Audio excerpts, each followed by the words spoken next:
Mahanadi சீரியலோட upcoming எபிசோட பார்க்கலாம். இங்க விஜய் வெண்ணிலா வந்த உடனே காவேரியை கண்டுக்காம வெண்ணிலாவை சீக்கிரமாவே குணமாக்கணும், வெண்ணிலாவுக்கு சரியான ட்ரீட்மெண்ட் எல்லாம் கொடுத்து அவங்க நல்லபடியா பழைய மாதிரியே ஆகணும்னு சொல்லி ரொம்ப பொறுப்பா கவனமா பாத்துக்கிறாங்க. இதெல்லாம் பார்க்கும்போது தாங்க முடியாத காவேரி ரொம்பவே அழுகுறாங்க. ஆனாலும் விஜய் சந்தோஷமா இருக்கணும்னு நான் தானே இப்படி ஒரு முடிவெடுத்தேன் அப்படின்னு காவேரி நினைச்சாலும் விஜயை யாருக்கும் விட்டு கொடுக்க முடியாத காவேரி ரூம்ல இதெல்லாம் நினைச்சு பார்த்து ரொம்பவே அழ ஆரம்பிக்கிறாங்க. இது எல்லாத்தையுமே பார்த்த தாத்தாவும் விஜய கூப்பிட்டு மெதுவா பேசுறாரு. காவேரிய மாதிரி ஒரு நல்ல பொண்ணு உனக்கு கிடைச்சிருக்குன்னா அது எல்லாமே உனக்கு கிடைச்ச வரும் மாதிரி. அப்படி இருக்கும்போது வெண்ணிலா வந்த உடனே காவேரியை கவனிக்காம வெண்ணிலா மேல நீ காட்டுற அக்கறை பாசம் எல்லாமே உன் வாழ்க்கைக்கு ஒரு பெரிய பிரச்சனையா வந்துடக்கூடாது. எல்லாத்தையும் நீ தான் புரிஞ்சு நடந்துக்கணும். காவேரி உன் மனைவி, எந்த ஒரு காரணத்தாலையும் இங்க காவேரியோட மனசு மட்டும் வேதனைப்படக்கூடாது. என்னதான் வெண்ணிலா இப்ப உனக்காக இங்க வந்திருந்தாலும் வெண்ணிலாவுக்கு செய்ய வேண்டிய எல்லா ஏற்பாடையும் நானும் செய்யறேன். ஆனா நீ யாருக்காகவும் இங்க காவேரியை மட்டும் விட்டு கொடுத்துடக்கூடாது விஜய் அப்படின்னு சொல்ல, அதுக்கு உடனே விஜய் சொல்றாரு, அது எப்படி தாத்தா, இங்க காவேரி வந்ததுக்கு அப்புறமா தான் நான் இவ்வளவு சந்தோஷமா இருக்கேன். யார் வந்தாலும் யார் என்ன சொன்னாலும் என்னையும் காவேரியும் யாராலையும் பிரிக்கவே முடியாது அப்படின்ற மாதிரி நம்பிக்கையா சொல்லிட்டு தாத்தா பேசுறதெல்லாம் புரிஞ்சுக்கிட்டு இங்க காவேரியா பக்கத்துக்காக ரூமுக்கு போக ரொம்ப நேரமா அழுதுட்டு இருந்த காவேரியும் அப்படியே டயர்டா அசந்து தூங்கிடுறாங்க. இதை பார்த்த விஜய் காவேரியை பார்த்துக்கிட்டே இருக்காரு. காவேரியை பார்த்து அவ்வளவு சந்தோஷப்படுறாரு. என் மனசை புரிஞ்சுக்கிட்டு காவேரி எனக்காக இவ்வளவு பெரிய வேலையை செஞ்சிருக்கா, அதுவும் எனக்கே தெரியாம. அப்படி இருக்கும்போது என் காவேரியை நான் யாருக்கும் விட்டு கொடுத்துருவேனா என்ன? காவேரி எனக்கு மனைவியா கிடைக்கிறதுக்கு நான் தான் கொடுத்து வச்சிருக்கணும். வெண்ணிலாவை நான் பார்க்கவே முடியாது அப்படின்னு நினைச்சப்ப வெண்ணிலாவை என் கண் முன்னாடி கொண்டு வந்து நிப்பாட்டியிருக்கா காவேரி, அதுவும் நான் நினைக்காத நேரத்துல அப்படின்னு சொல்லி காவேரி செஞ்ச ஒவ்வொன்றையும் நினைச்சு பார்த்து ரொம்பவே சந்தோஷப்படுறாரு.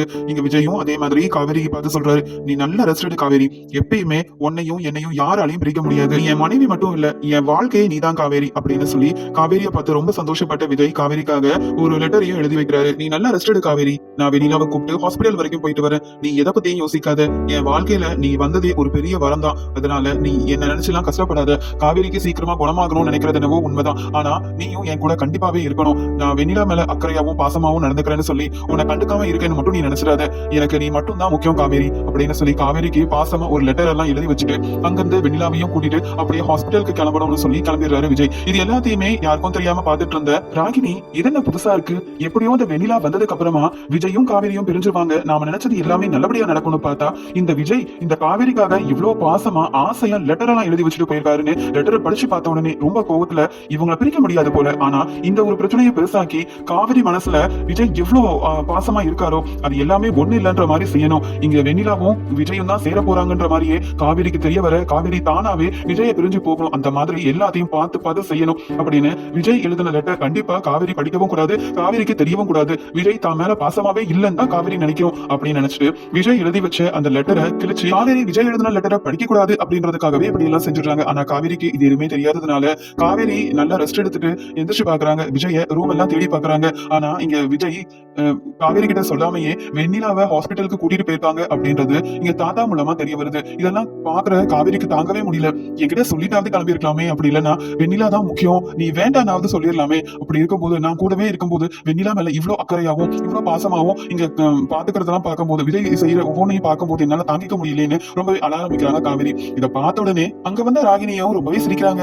என்ன காவேரி, நீ நினைச்ச மாதிரி எல்லாம் விஜய் இல்லன்னு இப்ப உனக்கு புரியுதா? அந்த வெண்ணிலாவும் விஜயும் தான் ஒண்ணு சேர போறாங்க. நீ எப்படியும் இந்த வீட்டை விட்டு வெளியில தான் போக போற, வேணும்னா பாத்துக்கிட்டே இரு அப்படின்னு சொல்லும் போது நான் எவ்வளவு கஷ்டப்படுறேன்னு தெரிஞ்சிருந்தோம். எப்படிதான் நீங்க எல்லாம் இப்படி பேசுறீங்களோ, என்கிட்ட எதுவுமே பேசாதீங்க, எனக்கு விஜய பத்தி நல்லா தெரியும் அப்படின்னு சொல்லிட்டு இங்க காவேரி ரூமுக்கு அழுதுகிட்டே போயிடுறாங்க. ஆனா தாத்தா காவேரி என்ன செய்யறாங்க, காவேரியோட முகம் மாறுறது, காவேரி விஜய் நினைச்சும் வெண்ணிலாவை நினைச்சும் மனசு வேதனைப்படுறதுன்னு எல்லாத்தையுமே இங்க தாத்தா கவனிக்கிறதுனால காவேரியோட மனசு ரொம்பவே கஷ்டப்படுது அப்படின்றத தாத்தா புரிஞ்சுக்கிறாரு. வெண்ணிலாவை ஹாஸ்பிட்டலுக்கு கூட்டிட்டு போன விஜய் அங்க இருக்க டாக்டர் கிட்ட வெண்ணிலாவை கூட்டிட்டு போயிட்டு என்ன ஏதுன்னு சொல்லி நல்லாவே விசாரிக்கிறாரு. இவங்களுக்கு இன்னும் என்னெல்லாம் ட்ரீட்மெண்ட் எடுக்கணுமோ, எவ்வளவு செலவானாலும் பரவாயில்ல, எல்லாத்தையுமே நீங்க செய்யுங்க, அதுக்குண்டான எல்லா ஏற்பாடையுமே நீங்க செய்யுங்க. ஆனா வெண்ணிலாவுக்கு பழைய ஞாபகம் எல்லாமே வரணும், என் வெண்ணிலா பழைய மாதிரி இருக்கணுமே தவிர்த்து இப்படி இருக்கக்கூடாது டாக்டர் அப்படின்னு சொல்ல, நீங்க எதை பத்தி யோசிக்காதீங்க. வெண்ணிலா கிட்ட நீங்க எவ்வளவு முக்கியத்துவமா நீங்க இருந்தீங்களோ, இங்க வெண்ணிலாவோட ஞாபகத்துல நீங்க மட்டும் தான் இருக்கீங்க, உங்க பேர் மட்டும் தான் வெண்ணிலாவுக்கு தெரியுது அப்படின்னா நீங்க வெண்ணிலா கிட்ட பாசமா பேசி அவங்களோட பழைய ஞாபகத்தை உங்களால மட்டும் தான் கொண்டு வர முடியும். அதனால நீங்க எப்பயும் போல முயற்சி செய்யுங்க, சீக்கிரமாவே வெண்ணிலாவுக்கு பழைய ஞாபகம் எல்லாமே வந்துடும். அது மட்டும் இல்லாம நீங்க கவலைப்படாம இருங்க, நாங்க பாத்துக்கிறோம்னு சொல்லிட்டு வெண்ணிலாவுக்கு செய்ய வேண்டிய ட்ரீட்மெண்ட் எல்லாத்தையுமே செஞ்சு முடிச்சுட்டு மறுபடியும் விஜய் ரொம்பவே சந்தோஷமா வெண்ணிலாவை கூப்பிட்டு வீட்டுக்கு வராரு.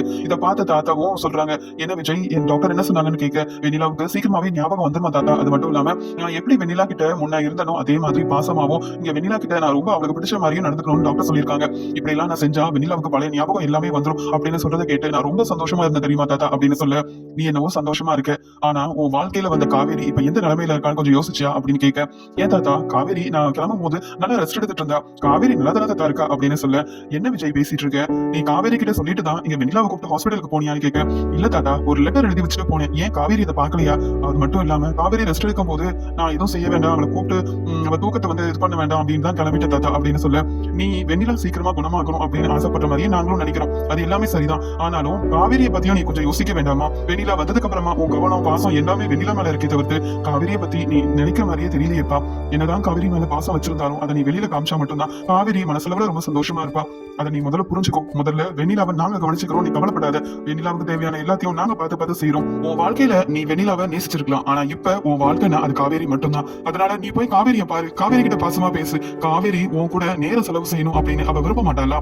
நீ எப்ப பார்த்தாலும் வெண்ணிலா கூட இருக்கிறத பார்த்தா எனக்கே கொஞ்சம் கஷ்டமா தான் இருக்கு, தாத்தா சொல்றதை நீ புரிஞ்சுப்பேன்னு நினைக்கிறேன், நீ முதல்ல காவேரி மேல பாசம் வை, காவேரி எந்த ஒரு நிலைமையிலையும் மனசு வேதனைப்படக்கூடாது, நம்ம வீட்டு மருமகனா அது காவேரி தான், நீ காவேரியை கவனிச்சுக்க, வெண்ணிலாவை இங்க இருக்க நாங்க பாத்துக்கிறோமேன்னு சொல்ல, அது எப்படி தாத்தா, வெண்ணிலாவுக்கு என் ஞாபகம் மட்டும்தான் இருக்கு, நான் சொல்றது மட்டும்தான் வெண்ணிலா கேட்கிறா, அதனாலதான் டாக்டர் வெண்ணிலாவை பக்கத்துல இருந்து என்னதான் பாத்துக்க சொல்லியிருக்காரு, இங்க காவேரிக்கு எல்லாமே புரியும் தாத்தா, நான் வந்து எப்பயுமே காவேரி மேல பாசமா இருக்குன்றது இங்க காவேரிக்கு புரியும், நீங்க அதனால இதை பத்திலாம் நீங்க எதையும் யோசிக்காதீங்க தாத்தா, நான் பாத்துக்கிறேன் அப்படின்னு சொல்லிட்டு இங்க விஜய் வந்து வெண்ணிலாவுக்கு தேவையான ஒவ்வொன்னையும் பார்த்து பார்த்து செய்யறாரு, ஆனா காவேரி தன்னுடைய ரூம்ல சாப்பிடாம விஜய் செய்த ஒவ்வொன்னையும் நினைச்சு பார்த்து ரொம்பவே அழுதுட்டு இருக்காங்க, நான் விஜய் கூட ஒண்ணு சேரணும், சந்தோஷமா வாழணும், என் வாழ்க்கையை விஜய் கூட எவ்வளவு நல்லபடியா வாழணும்னு ஆசைப்பட்டு இருந்தேன், இந்த நேரம் வெண்ணிலாவை நானே கூப்பிட்டு வந்து இங்க வந்து என் வாழ்க்கையில இப்படி ஒரு பிரச்சனையை நான் வந்து செஞ்சுட்டேனே அப்படின்னு சொல்லி தாங்கிக்க முடியாத காவேரி அழுதுட்டு இருக்காங்க, இங்க கங்கா மூலமா வெண்ணிலா வந்ததும் காவேரிய இங்க விஜய் கண்டுக்காம இருக்கிற எல்லாத்தையுமே இங்க கங்கா அவங்க வீட்டுல உள்ள எல்லாருக்கிட்டையுமே சொல்ல, இதெல்லாம் பார்த்துட்டு இருக்க சாரதாவால தாங்கிக்க முடியாம எவ்வளவு சொன்னாலும் காவேரி கேட்காம அவளுடைய வாழ்க்கை நல்லபடியா போகும்னு நினைச்சா இப்படி ஒரு பிரச்சனையை செஞ்சு அவ வாழ்க்கைக்கு அவளே ஒரு முற்றுப்புள்ளி வச்சுக்கிட்டாலே, என்ன கங்கா இந்த காவேரி இப்படி செஞ்சுட்டா அப்படின்னு சொல்லி ரொம்பவே வருத்தப்பட்டு மனசு வேதனையில அழ ஆரம்பிக்கிறாங்க சாரதா. உடனே கங்கா சொல்றாங்க, என்னதான் இருந்தாலும் வெண்ணிலா வந்திருந்தாலும் இங்க விஜய் முதல்ல காவேரியை நல்லபடியா பாசமா பாத்துக்கணுமா, ஆனாலும் வெண்ணிலா வந்ததுக்கு அப்புறமா காவேரியை கண்டுக்காம இருக்கிறதெல்லாம் பார்த்துட்டு என்னாலேயே தாங்க முடியல, எப்படிதான் காவேரி அந்த வீட்டுல இது எல்லாத்தையும் பார்த்துட்டு அமைதியாவும் பொறுமையாவும் இருக்கிறாலும் தெரியல அப்படின்னு காவேரியை பத்தி வீட்டுல உள்ள எல்லாருமே பேசுறது மட்டும் இல்லாம மனசு வேதனையும் பண்றாங்க. இங்க விஜய் வெண்ணிலாவை நல்லா ரெஸ்ட் எடுக்க வச்சுட்டு தன்னுடைய ரூமுக்கு போகும்போது காவேரி இதையோ யோசனை செஞ்சு அழுதுட்டு இருக்கிறதையும் அவங்க மன வேதனையிலையும் இருக்கிறத பார்த்துட்டு அப்பதான் இங்க விஜய் யோசிக்கிறாரு, தாத்தா சொன்னதை பத்தி கொஞ்சம் கூட யோசிக்கவே இல்ல, வெண்ணிலா வந்ததுக்கு அப்புறமா வெண்ணிலாவையே கவனிச்சுக்கிட்டு வெண்ணிலாவுக்கு தேவையானதெல்லாம் பார்த்து செய்யணும்னு நினைச்சு தவிர்த்து காவேரியை இப்படி கண்டுக்காம இருக்க போய் காவேரி இவ்வளவு நேரமாகியும் சாப்பிடாம இருக்கா அப்படின்னு சொல்லி இங்க உடனே காவேரி கிட்ட போய் பேச போறாரு. காவேரி ரொம்பவே அழுதுட்டு இருந்ததுனால கண்ணெல்லாம் செவந்து போயிருக்கு, இதை பார்த்துட்டு இங்க விஜய் சொல்றாரு, என்ன காவேரி என்னாச்சு காவேரி, என்னை பத்தி உனக்கு தெரியாதா, வெண்ணிலா மேல எனக்கு பாசம் இருக்கு, ஏன்னா அவ குணமாகணும்னு நான் நினைக்கிறேன், மத்தபடி வெண்ணிலா மறுபடியும் வந்ததுக்கு அப்புறமா வெண்ணிலா கூட சேர்ந்து வாழணும், என் வாழ்க்கையே வெண்ணிலா தான் அப்படின்னு நான் நினைக்கவே மாட்டேன், ஏன்னா நீ என் வாழ்க்கையில வந்ததுக்கு அப்புறமா தான் நான் எவ்வளவோ கஷ்டப்பட்டு இருந்தேன், எல்லாத்தையும் மறந்து நான் சந்தோஷமா இருக்கிறதே உன்னாலதான் காவேரி, அப்படி இருக்கும்போது நீ என்ன சந்தேகப்படாத, நான் உன்னை விட்டு பிரிஞ்சுட்டு பண்ணணும் நீ என்னைக்கும் நினைக்கவே வேண்டாம், என் வாழ்க்கையும் நீதான், என் சந்தோஷமும் நீதான் எப்பயுமே என் கூட இருக்கணும், நான் வெண்ணிலாவுக்கு செய்ய வேண்டியதெல்லாம் செய்யறதை பார்த்து நீ மனசு வேதனைப்படக்கூடாது, நான் எப்பயுமே உன்னை விட்டு பிரியவே மாட்டேன் காவேரி அப்படின்னு சொல்லி காவேரி சாப்பிடாம இருந்ததுனால காவேரிக்கு சாப்பாடெல்லாம் கொண்டு போய் இங்க ரொம்பவே பாசமா விஜய் ஊட்டி விடுறாரு. உடனே இங்க வந்து காவேரி கேட்கறாங்க அழுதுகிட்டு, நீங்க உண்மையா தானே சொல்றீங்க, என்னாலும் நீங்க என்னை விட்டு பிரிஞ்சிட மாட்டீங்கல்ல, எப்பயுமே என் கூட தானே இருப்பீங்க, நான் உங்க கூட சந்தோஷமா வாழணும்னு ஆசைப்படுறேங்க அப்படின்னு காவேரி அழுகும்போது, உண்மையாவே காவேரி நான் வாழணும்னு ஆசைப்பட்டதே நீ என் வாழ்க்கையில வந்ததுக்கு அப்புறமா தான், அப்படி எப்படி நான் உன்னை விட்டு பிரிவேன், நான் எப்பயுமே உன்னோட விஜய் தான், நான் மனசு மாறவே மாட்டேன் அப்படின்ற மாதிரி சொல்லும்போது இப்படி விஜய் பேசுறதெல்லாம் கேட்டு ரொம்பவே சந்தோஷப்படுறாங்க இங்க காவேரி. இது எல்லாத்தையுமே ஒரு ஓரமா நின்று